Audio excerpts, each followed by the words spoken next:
안녕하십니까.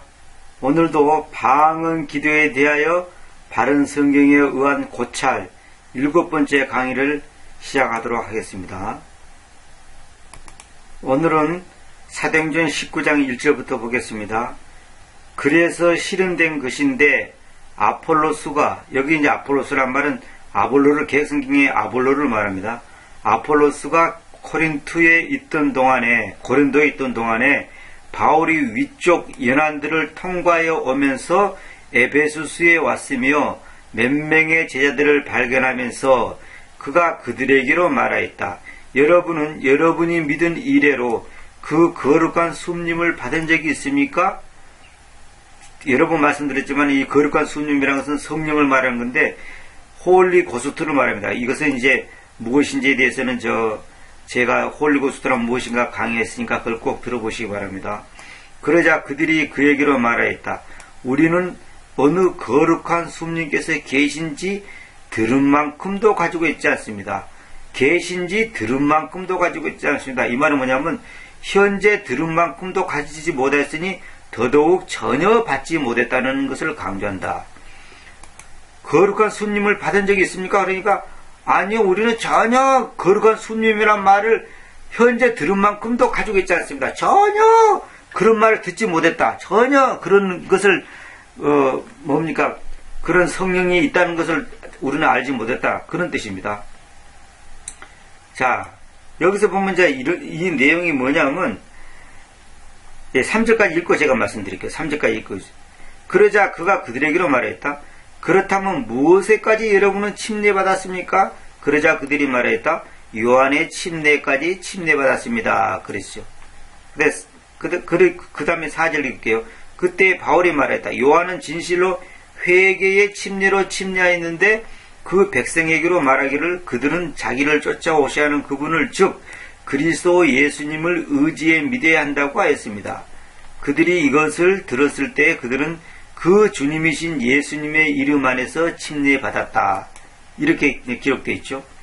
여기 보면 2절에 보면 이제 바울이 아폴로스가 고린도에 있던 동안에 아볼로가 고린도에 있던 동안에 그 말입니다. 바울이 위쪽 연안들을 통과하여 오면서 에페소스에 왔으면 몇 명의 제자들을 발견하면서 하면서 이 내용이 나오는데 이것이 뭐냐면 이것이 말하자면 여기 2절에 있는 것처럼 그가 그들에게 말했다. 여러분은 그 제자들에게 그냥 뭐라고 말했냐면 여러분이 믿은 이래로 지금 바울이 지금 에베소에 와서 그 에베소에 있는 교회 형제들에게 지금 하는 얘기입니다.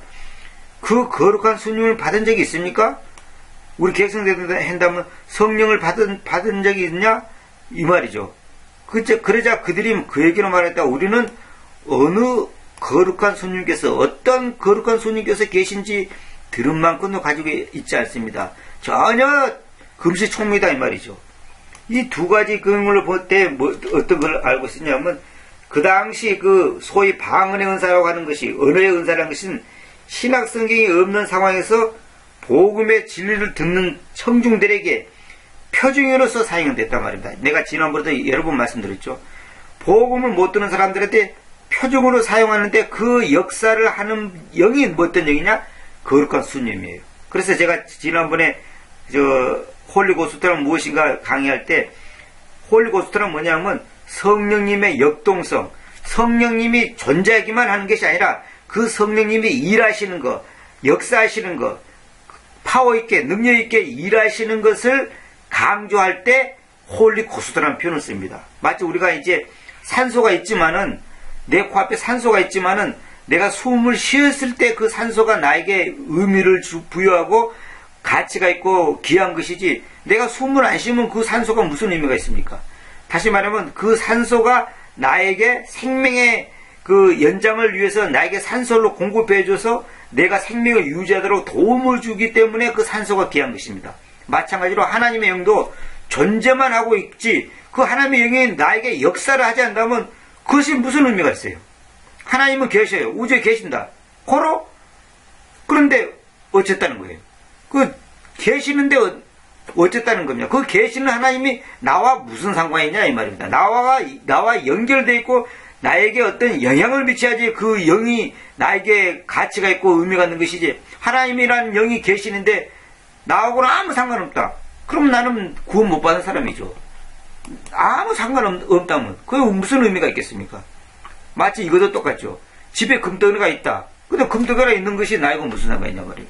지금 그 금덩어리가 돈으로 환산돼서 물건으로 바꿔져서 먹을 것과 입을 것과 집과 이런 것들이 나에게 공급돼야 되지. 금덩어리는 있어. 근데 밥은 굶고 있다. 그게 무슨 의미가 있어요? 그 금덩어리가 무슨 의미가 있습니까? 그래서 제가 안타까운 것은 세상 살면서 내가 주변에 보면 돈이 많은데 가난하게 사는 사람들이 있어요. 분명히 재산이 많은데 아주 초라하게 사는 사람들이 있단 말입니다. 나 그런 사람들을 보면 이해가 안 돼요. 이해가 안 돼. 아니 왜 돈이 있는데 저렇게 초라하게 살까? 이해가 안 되는 겁니다. 그 사람들은 돈이 아까워서 못 쓴다는 거예요. 그 돈을 벌기 위해서 힘썼기 때문에 그 돈이 아까워서 훗날에 쓴다는 거예요. 훗날에 언제 쓸 겁니까? 그 나중에 결국 그냥 병 들어갖고 이제 죽을 때 되면 그때는 돈 쓰고 싶어도 못 써요. 왜? 죽을 때 되면 먹고 싶은 것도 못 먹고 여행도 못 다니고 좋은 옷도 못 입고 아무 소용이 없는 겁니다. 마찬가지로 우리가 하나님의 영이 존재만 하고 끝난다면 그건 무슨 의미가 있어요? 그 존재하는 하나님의 영, 다시 말하면 존재하는 예수 그리스도의 영, 그 홀리 고스트가 지금 나에게 역사에 있어서 말씀을 깨닫게 해주고 나에게 힘을 주고 위로하고 나에게 소망을 심어주고 그래야지 그 의미가 있는 것이죠. 그런데 사람들이 뭐라 하면 방언 기도를 하면 그렇게 힘이 나고 막 아주 그냥 뭡니까 열심이 생기고 뭐 뜨거움이 생기고 아주 그냥 뭡니까 가슴이 뜨거워진다 그러는데 그는 자기 감정이지 진짜 성령 역사가 아닙니다. 왜 성령 역사가 아닌지 그걸 내가 여러 번 말씀드렸지만 앞으로 계속 내가 입증해 드리겠습니다. 그래서 이제 우리가 알 것은 뭐냐면 이 사도행전 19장에 나오는 이 에베소 교회 형제들이 아직 복음에 대한 새로운 소식을 듣지 못했어요. 그들의 상태는 사도행전 2장에서 유대인들의 상태와 정확히 같았습니다. 다시 말하면 예수님을 믿기는 믿는데 뭔가 이거 지금 뭔가 확실하지 않고 어떤 체험이 없단 말입니다. 그래서 시간은 흘렀지만은 지역과 거리로 인해서 아직도 사도행전 2장의 상태에 머물러 있던 거죠. 그러니까 고린도에 있는 이 성도들이 모습이 아직 그만큼 아직 뭔가 무지 상태에 있었다는 것입니다.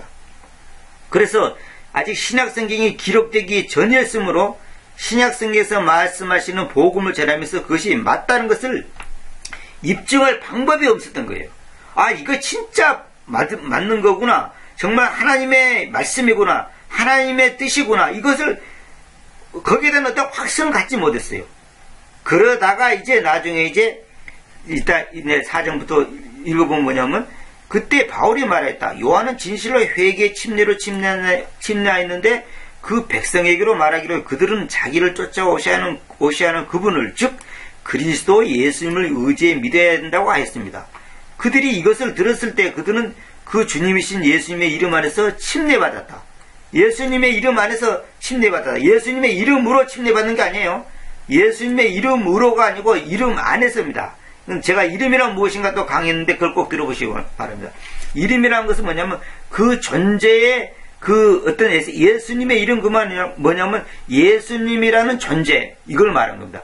그분 안에서 침례받았다는 것은 그분의 존재 안에서 했다 그 말입니다. 이름만 괜히 빌려다가요 예수 이름으로 뭐 침례 주느라 해가지고 그렇게 이름을 빙자하는 게 아니라 그분의 존재 안에 예수라는 존재 안에 내가 들어와야 되는 겁니다. 그 들어와서 침례받는 겁니다. 다시 말하면 예수라는 그 존재 안에서 내가 구원을 받아서 구원받은 사람이 침례를 받는 겁니다.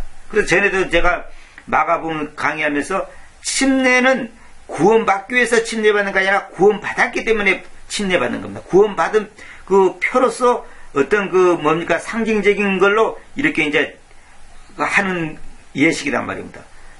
그래서 우리가 결혼식도 그러잖아요. 부부가 되기 위해서 결혼식 하는 게 아니라 부부가 되었기 때문에 그것을 사람들한테 알리는 차원에서 결혼식이라고 하는 그 형식을 거치는 것처럼 예수님 안에서 이름 안에서 침례받는다. 이걸 꼭 잊으시면 안 되겠습니다. 그래서 6절에 이렇게 얘기했죠. 그리고 바울이 자신들의 손들을 그들에게 얹고 나니 바울이 이제 자신의 두 손들, 두 손입니다. 한 손이 아닙니다. 두 손들 했으니까 두 손을 얹고 나니 그 거룩한 손님께서 그들 위에 오셨으며 그들이 언어들로 이야기하고 예언하였다 그랬어요. 바울이 손을 얹으니까 이제 언어들로 이야기했다. 다시 말하면 방언으로 얘기하고 예언하였다. 근데 여기서 또 이제 나중에 제가 고린도 전서 그 14장 얘기할 때도 내가 이 얘기를 꼭 말씀드리려고 했는데 나오니까 다 한마디 지나가면서 할게요. 여기서 예언하였다 그러니까 사람들이 뭐냐면 무슨 미래를 점치는 것처럼 그런 식으로 생각하면 안 됩니다. 여기서 예언했다는 것은 하나의 말씀을 말하였다 이 말입니다. 하나의 말씀을. 하나님의 말씀이 바로 예언의 말씀이거든요. 하나의 말씀이 예언의 말씀이고 예언의 영이거든요. 그래서 나중에 이제 고린도전서 14장에 가서 내가 그 얘기를 조금 구체적으로 하려고 지금 계시록에 있는 말씀을 제가 뽑아놨습니다만은 어쨌거나 예루살렘을 중심으로 복음이 전파되면서 예루살렘에서 멀리 있는 곳 아직 복음이 전해지지 않은 곳은 사도행전 2장의 상태, 즉 침례자 요한의 가르침에 머물러 있었습니다. 그래서 침례자 요한의 가르침은 구약 성경에 기초한 것이었으며 따라서 구약 성경을 믿는 사람들은 요한의 가르침을 받아들일 수 있었습니다. 그러나 신약 성경의 복음은 비록 그것이 구약 성경에서 나온 것이긴 하지만 고린도전서와 이 에베소서에서 온전히 계시되기 전에는 그것이 말하는 것을 제대로 이해하는 사람이 없었어요. 그래서 신약의 복음을 전하기 위해 그것을 입증할 표징과 이적이 필요했던 것입니다. 정말로 우리가 전하는 말씀이 하나님의 바른 말씀이고 그것이 바로 구약 성경에서 말하는 옛 유언에서 말하는 그 복음과 연결돼서 이것이 정말 성령님의 역사구나, 거룩한 수님의 역사구나, 홀리 고스트의 역사구나, 이것을 입증할 어떤 그 표징이 필요했던 겁니다.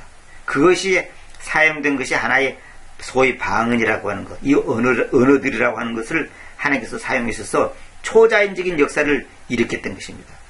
그래서 방언은 뭐냐면 신약 성경, 신약 복음을 들어보지 못한 자들이 하나님의 말씀을 믿을 수 있는 확증으로 주어진 거다 이 말입니다. 그래 마가복음 전에 말씀드렸던 마가복음 16장, 사도행전 2장, 10장, 19장 이런 성경에 나오는 이런 소위 성령의 은사로서의 방언, 성령의 선물로서의 방언이 어떻게 사용됐나? 첫째, 방언은 말하는 사람에게 알려지지 않은 언어였다. 이 말은 무슨 말이냐면 나는 러시아 말을 전혀 모르는데 예를 들어서 내 입에서 러시아 말이 나가는 거예요. 근데 나는 이거 하면서도 러시아 말을 하는지 중국말을 하는지 일본말을 하는지 나도 몰라요. 그런데 내가 여러분 예수님은 이런 분입니다 라고 말을 하려고 딱 하는데 그 입에서 나오는 말이 러시아 말이 나간다. 근데 저쪽에 있는 그 러시아에서 살던 유대인들이 딱 들어보니까 자기 나라 말로 딱 자기가 알고 있는 언어로 딱 말한단 말입니다. 깜짝 놀라는 거예요. 깜짝 놀랄 수밖에 없죠. 그것이 바로 나중에 나옵니다만 unknown tongue. 이제 그 다른 영어 성경에는 tongue이라고 이제 언어라고만 되어 있지만은 킹제임스 성경에는 이제 그 킹제 역자들이 그것을 이해하기 쉽게 해서 이제 이태리어로 unknown이라는 말을 써놨어요. 앞에다가 unknown.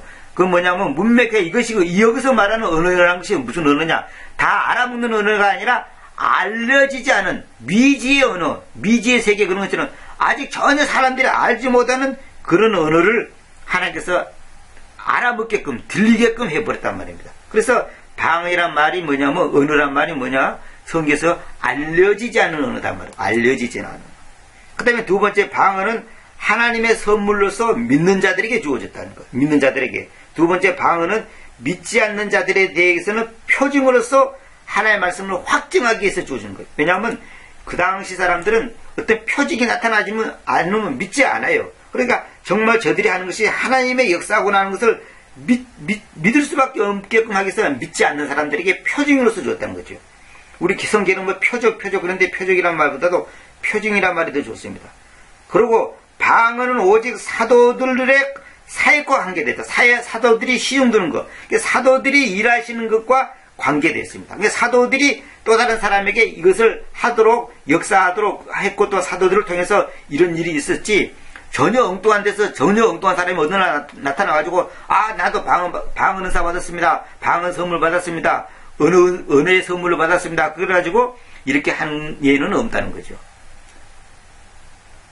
자, 그 다음에 이제 본격적으로 이제 고린도전서 1장 12절부터 제가 한번 보겠습니다. 이제 고린도전서 1장 12절, 그 다음에 이제 나중에 고린도전서 12장, 그 다음에 13장, 14장, 이제 가면 이제 이거 본격적으로 이제 방언에서 설명합니다. 그 당시 이제 일단 고린도전서 1장 12절 한번 읽어볼게요. 그 당시 분위기 어땠는지 봅시다. 이제 이것을 내가 말하는데 여러분 중에 각자가 말하기를 나는 바울에게서 있다. 그리고 나는 아볼루에게서 있다. 그리고 나는 케파스에게서 있다. 나는 그리스도에게서 있다. 그랬습니다. 개성경은 나는 바울에게 속았다. 아볼루에게 속았다. 나는 게바에게 속았다. 이렇게 표현되어 있죠. 그게 아니고 나는 바울에게서 있다. 나는 아볼루에게서 있다. 나는 케바스에게서 있다. 나는 그리스도에게서 있다. 이 말은 뭐냐면, 딴 말로 쉽게 말하면 나는 바울 출신이고 아볼루 출신이고 게바 출신이고 그리스도 출신이다. 말하자면 자기들의 그 파가 갈라져 있습니다. 파가. 나는 뭐 주루파 비주루파 뭐 우리 정치세계도 그잖아요. 누구 편 이렇게 하는 것처럼. 그 당시 고린도 교회의 모습은 이렇게 4분 5일 되어 있습니다. 교회가 4분 5일 되어 있다는 이 자체가 뭐냐, 이 자체가 뭘 증명하냐면 그 교회가 영적으로 어리다는 증거입니다. 영적으로 어리다는 거예요. 나는 누구 편, 나는 장로 편, 나는 뭐 권사 편, 나는 목사 편. 일반 교회에서도 그 목사패와 저 장로패가 싸우는 것이 교회가 많습니다. 그러다가 그냥 교회가 분열되고 깨지는 거죠. 벌써 그는 교회가 어리다는 증거죠. 그 교회가 지금 하나가 되지 못하다는 증거죠. 고린도 교회의 한 단면을 보여주는 겁니다. 그래서 그 당시 고린도 교회가 그 고린도라는 지역이 사방팔방으로 여러 나라가 통과하는 그 지역입니다. 위치적으로. 그러다 보니까 오만 잡신, 오만 우상, 여러 가지 그 음란한 거, 뭐 여러 가지 잡다한 것들이 다 들어와서 그 고린도라는 지역을 갖다가 오염시켰어요. 그러니까 그 안에 있는 고린도 성도들도 알게 모르게 거기에 뭡니까? 재가 묻은 겁니다. 우리가 연탄 공장에 들어가면 아무리 내가 조심한다도 연탄재가 묻을 수밖에 없듯이 그 고린도 교회라고 하는 이 고린도 지역이라고 하는 지역이 너무나 그런 곳이었어요. 그래서 그곳에 있는 고린도 성도들이 한마디로 말해서 자기도 모르게 거짓령 아니면 더러운 뭐 풍습, 습관, 어떤 비도덕적인 거 이런 데서 물들어 있었단 말입니다. 그래서 나중에 이제 고린도 교회가 그래도 혼란스럽고 심지어 아버지의 아내 이 계모한테다가 간음을 행하는 그런 더러운 짓까지 일어났단 말입니다. 그래서 여러분들 이제 고린도서 12장 1절부터 이제 본격적으로 이제 한번 읽어보도록 하겠습니다. 이 재밌는 것은 뭐냐면 이 고린도전서 앞에가 로마서잖아요. 그 로마서가 여러분들 아시다시피 교리서로서 아주 완벽하고 구원의 교리가 확실하게 계시된 책이 로마서이지 않습니까? 그 로마서 다음에 고린도전서가 딱 나옵니다. 이게 참 이것도 하나님께서 성경의 순서를 이리 맞추는 것도 이것이 절대 우연이 아닙니다. 로마서 교리를 정확하게 알면 고린도 교회가 뭐가 잘못됐는가, 고린도 전후서를 통해서 고린도 교회가 뭐가 잘못됐는가를 알 수가 있는 겁니다. 그러니까 로마서에 지식이 없는 사람은 고린도 전후서를 정확하게 이해한다는 것은 사실상 불가능한 거죠. 이것이 맞는 건지 안 맞는 건지. 그래서 고린도 전서에 나오는 그리스도인들은 로마서의 교리를 맞춰 생활하는 것이 아니라, 신앙생활하는 게 아니라 사도행전에서 나오는 일들을 흉내낸 자신들의 경험에서 신앙생활을 하는 사람들이었다 이 말입니다. 참 이게 중요한 말입니다. 원래도 마찬가지예요. 사람들이 하나님의 말씀의 교리에 맞춰서 신앙생활을 하는 게 아니라 자기들의 경험과 체험에 맞춰가지고 내 체험한 것이 사도행전에 나오는 그 체험이야, 내 체험한 것이 고린도서에 나온 체험이야, 이렇게 해가지고 그 체험에다가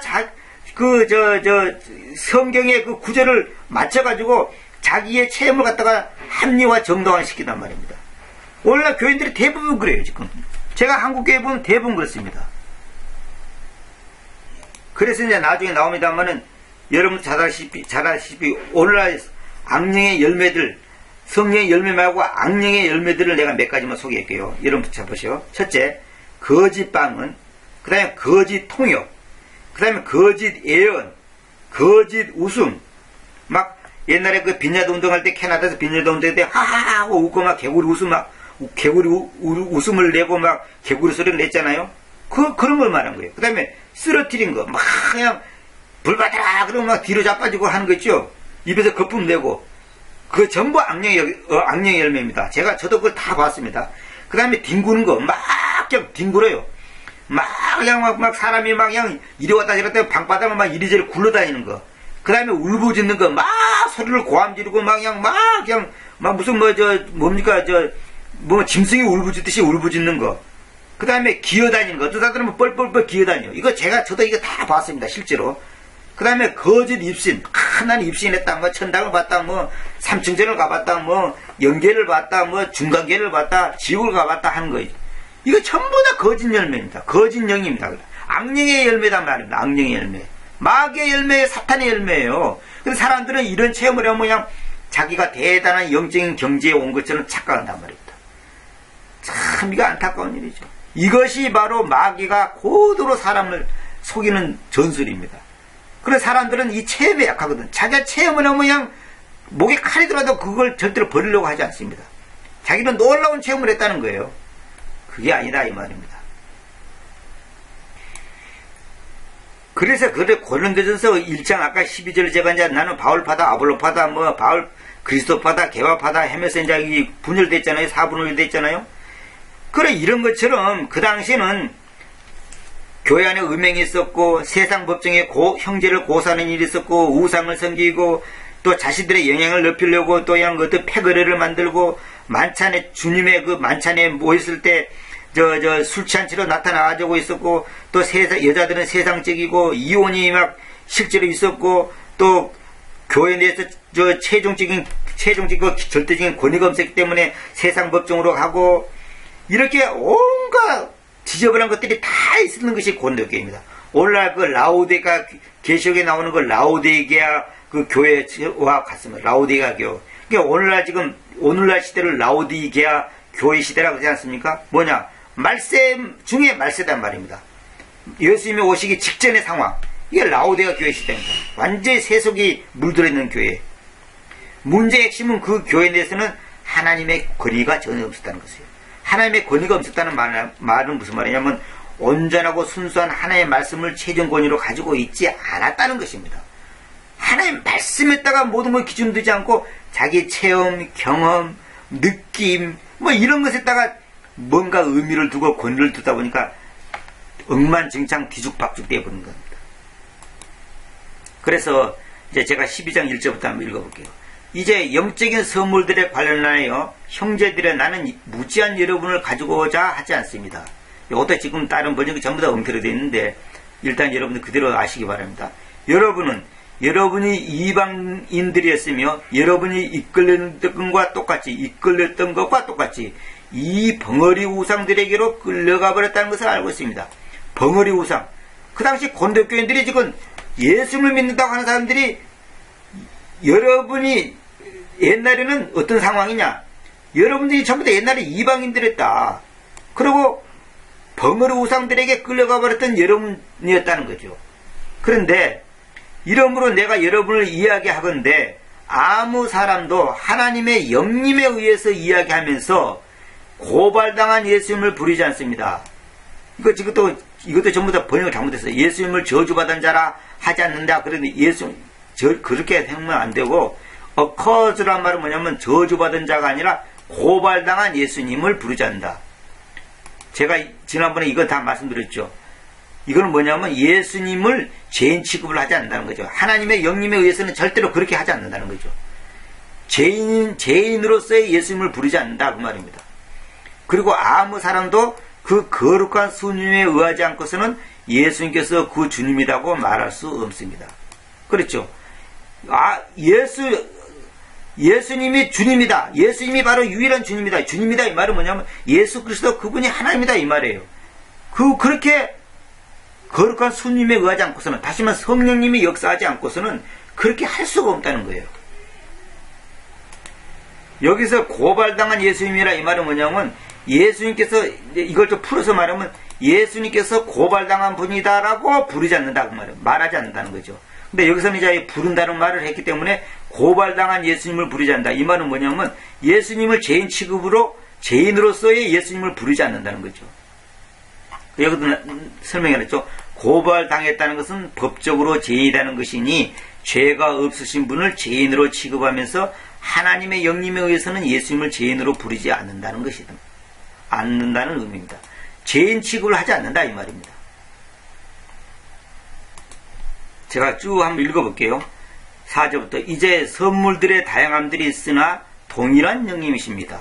그리고 관리 운영들의 차이들이 있으나 동일한 주님이십니다. 이거 제가 설명하지 않고 그냥 넘어가겠습니다. 그리고 역사, 힘쓸 역사지 않습니까? 역사들의 다양함들이 있으나 모든 것 안에서 모든 것을 일하시는 분은 동일한 하나님이십니다. 모든 것 안에서 모든 것을 일한다. 이 말은 뭐냐면 모두 안에서 모든 것을 일한다. 그렇게 해석해도 됩니다. 그래서 여기서 all in all은 이거 상당히 번역하기 어려운 건데 제가 볼 때는 이것이 모두 안에서 모든 것을 일한다. 이렇게 하는 것이 옳다고 봅니다. 그래서 제가 옛날에는 이제 모든 것 안에서 모든 것이라고 번역해놨는데 이건 제가 볼 때 고쳐야 될 것 같습니다. 그래서 모두 안에서 모든 것을 일한다. 다시 한번 모든 사람 안에서 모든 것을 일하시는 분은 동일한 하나님이십니다. 이렇게 이해하는 것이 더 정확하다고 봅니다. 제가 이것 때문에 상당히 고민을 많이 했는데 이제 최근에 이게 해결됐는데 그러나 그 영님의 뚜렷함이 영님의 뚜렷이 보여줌이 동시에 유익을 주도록 각 사람에게 주어져 있습니다. 왜냐하면 누군가에게는 그 영님에 의해서 지혜의 말씀이 또 다른 자에게는 동일한 영님에 의해서 지식의 말씀이 또 다른 자에게는 동일한 영님에 의해서 믿음이 또 다른 자에게는 동일한 영님에 의해서 치료의 선물들이 또 다른 자에게는 기적들을 일하함이 또 다른 자에게는 예언이 또 다른 자에게는 영들을 분별함이 또 다른 자에게는 다양한 종류들의 언어들이 또 다른 자에게는 언어들의 해석이 주어지기 때문입니다. 지금 이것을 오늘 우리에게 적용시키면 안 됩니다. 다양한 종류의 언어들 그 당시는 이걸 지금 우리가 흔히 말하는 지금 현재 방언기도라 생각하면 큰일 납니다. 이게 그런 것이 아니고 다양한 종류의 언어들의 사도들이 다양한 종류의 언어를 말한 것처럼 그 당시에 사도들을 통해서 안수받은 사람들이 또 이런 역사가 일어났단 말입니다. 이런 역사가 그 당시에 표징으로서 일어났어요. 그 과도기간에 그런 표징이 일어난 것이지 그것이 지금 오늘 우리들에게 방언을 아무나 모든 사람들이 여러 가지 종류의 방언인데 그 방언 기도를 한다. 그렇게 이해하면 이거 큰일 납니다. 이게 그런 뜻이 아니에요, 지금. 자, 그 다음에 여기 언어들의 해석이 주어졌기 때문에 분명히 보세요. 언어들이라서 언어라는 것이 뭐냐면 알려지지 않는 언어단 말입니다. 언어는 언어인데 모르는 것 뿐이지 진짜 언어. 정상적인 언어, 진짜 언어예요. 우리 여기 하는 것처럼 알랄랄랄랄 그런 걸 말하는 게 아니고 진짜 러시아, 진짜 중국어, 진짜 일본어를 말하는 겁니다. 그런데 그런 언어를 해석하는 능력이 주어졌다는 거죠. 그 당시에 그렇다는 말이에요. 지금 오늘 우리에게 이걸 적용시키면 안 됩니다. 그런 게 아닙니다. 기적들을 일하고 여러분 오늘날 기적들이 일합니까? 또 다른 자기는 예언이 여기서 예언도 뭐냐면 내가 아까도 말씀드렸고 앞으로도 계속 말씀드릴 건데 반복적으로 성경에서 예언이라는 것은 그런 말이 아니고 하나님의 말씀을 전하는 겁니다. 내가 한번 증거를 보여드릴게요. 제가 이따가 이제 고린도전서 14장 얘기할 때 내가 이 얘기를 하려고 했는데 나왔으니까 예언이란 말이 나왔으니까 한번 지나가면서 할게요. 계시록 1장 3절에 예언의 말씀들을 그랬어요. 예언의 말씀들 보세요.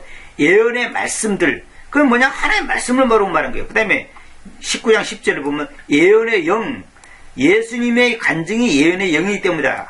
예언의 영이란 말을 썼습니다. 그 다음에 22장 19절에 이 예언의 책의 말씀들 이런 편식이 성경에 여러 군데 있어요. 계시록에도 이 예언의 책의 말씀들 하나님의 말씀 성경책이 예언의 책이에요. 이 책의 말씀들 그러니까 그 성경책에 기록된 말씀들이라고 말이에요. 예언의 책의 말씀들 이게 놀라운 얘기죠. 그러니까 여기서 말하는 예언의 책의 말씀이라는 것이 뭐냐 우리가 기록된 이 하나님의 66권의 말씀을 말한 것이지 기도해가지고 너는 앞으로 어떻게 될 것이다 그렇게 예언하는 것을 말한 거 아니다 이 말입니다. 그걸 여러분 앞에 지금 제가 보여드리고 있습니다. 다시 한번 말씀드릴게요. 다양한 종류의 언어들이라는 것은 지금 오늘날 한국에서 말하는 그런 방언을 말한 거 아닙니다. 실제 외국어를 말한 겁니다. 사도행전 2장에 나오는 그 외국어를 말한 겁니다. 그러나 이 모든 것을 저 한 분이시며 똑같으신 영께서 일하시되 그분께서 바라시는 대로 개별적으로 각 사람에게 나누면서 일하십니다. 개별적으로 각 사람에게 나누면서 한 사람이 다 하는 게 아니고 이 사람은 이런 능력 저 사람은 저런 능력 그런 일을 그런 일을 하신다 그 말입니다. 왜냐하면 몸이 하나인데도 여러 지체들을 가지고 있고 저 한 몸의 모든 지체들이 여러이시면서 한 몸이듯이 그렇게 또한 그리스도께서 계시기 때문입니다. 왜냐하면 우리가 유대 사람들이나 이방인들이지 간에 우리가 결박되거나 자유하든지 간에 한 영님에서 우리가 모두 한 몸 안으로 침례받아 있으며 모두 한 영님 안으로 마시도록 만들어져 왔기 때문입니다. 왜냐하면 몸은 한 지체가 아니라 여러 지체들이 됩니다. 몸에 손가락 하나만 있습니까? 발가락 하나만 있습니까? 수백 수천 가지 지체들이 있지 않습니까? 그걸 말하는 겁니다. 이 교회가 그렇다고 말해요. 교회의 기능이 그렇다는 거죠. 그래서 교회가 한 사람이 다 하는 게 아닙니다. 한 사람이 원맨쇼로 하는 게 아니다 이 말입니다. 그래서 우리 한국교회는 그렇잖아요. 방언 못한 사람은 성령 못 받았다. 성령 못 받은 사람은 구원 못 받았다. 그리고 방언 못 받은 사람은 지옥 간다. 이렇게 가르치는 사람이 있었단 말입니다. 그래서 어떤 사람들은 방언 기도를 하고 능력 받았다, 지혜를 받았다, 뭐 시험도 합격했다, 취직했다, 뭐 별소리 다 나오는데 그 전부 다 그 헛소리입니다. 그게. 그래서 방언을 하지 못한다는 이유로 그 사람이 그리스도 안에 있지 않다고 말하거나 성령님이 그 사람 안에 내주하지 않으신다고 말하는 것은 완벽한 거짓교리입니다. 완벽한 거짓교리. 절대로 그거 잘못된 겁니다. 오순절 계통의 지금 교회들이 아직도 그걸 주장하는 사람들이 많습니다. 전혀 그런 게 아닙니다. 로마서 8장 9절부터는 제가 다음 시간에 이어서 강의하도록 하겠습니다. 너무 길게 하면 지루하기 때문에 이건 제가 다음 시간에 이어서 말씀드리도록 하겠습니다.